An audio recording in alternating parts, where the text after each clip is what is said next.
కువైట్లో కొత్తగా అమల్లోకి వచ్చిన రెసిడెన్షియల్ చట్టాల ప్రకారం కువైట్కి కొత్తగా పబ్లిక్ సెక్టర్లో పనిచేయడానికి వచ్చిన వర్కర్లు కువైట్కు వచ్చిన తర్వాత నిర్ణీత సమయంలో గనక రెసిడెన్షియల్ అకామా తీసుకోకుంటే అలాంటి వారికి మొదటి నెలలో రోజుకు 2 దినార్ల జరిమానా అనేది విధించనున్నారు. రెండో నెల నుంచి రోజుకు 4 దినార్ల చొప్పున వీళ్ళ మీద జరిమానా అనేది విధించనున్నారు. గరిష్టంగా 1200 దినార్ల వరకు జరిమానా అనేది వేయనున్నారు.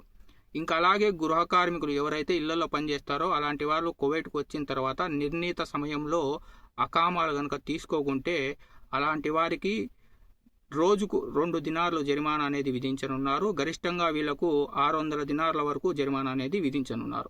ఇంకా అలాగే విజిట్ వీసా మీద ఎవరైతే కువైట్కు వచ్చి గడువు ముగిసినా కూడా కువైట్ దేశం నుంచి వెళ్ళిపోకుండా కువైట్లోనే ఓవర్ స్టే చేస్తారో అలాంటి వారికి రోజుకు 10 దినార్ల జరిమానా అనేది విధించనున్నారు.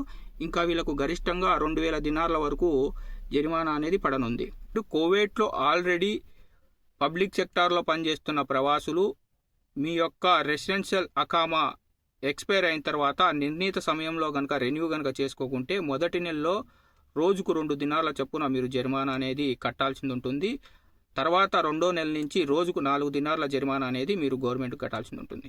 అదే ఇళ్లలో పనిచేస్తున్న డొమెస్టిక్ వర్కర్లు కనుక అయితే మీ రెసిడెన్షియల్ అకామా ఎక్స్పైర్ అయిన తర్వాత మీరు నిర్ణీత సమయంలో కనుక రెన్యూ కనుక చేసుకోకుంటే రోజుకు 2 దినార్ల చొప్పున మీరు జరిమానా అనేది ఎదుర్కోవాల్సి ఉంటుంది. కాబట్టి కువైట్లో పనిచేస్తున్న మన ప్రవాసులందరూ మీ రెసిడెన్షియల్ అకామాను ఎప్పటికప్పుడు చెక్ చేసుకొని నిర్ణీత సమయంలో రెన్యూ చేసుకోండి. లేదంటే ఇలా భారీ మొత్తంలో జరిమానాలు అనేది కువైట్ ప్రభుత్వానికి కట్టాల్సి ఉంటుంది. ఫ్రెండ్స్, మీకు కనుక వీడియో నచ్చితే లైక్ చేయండి.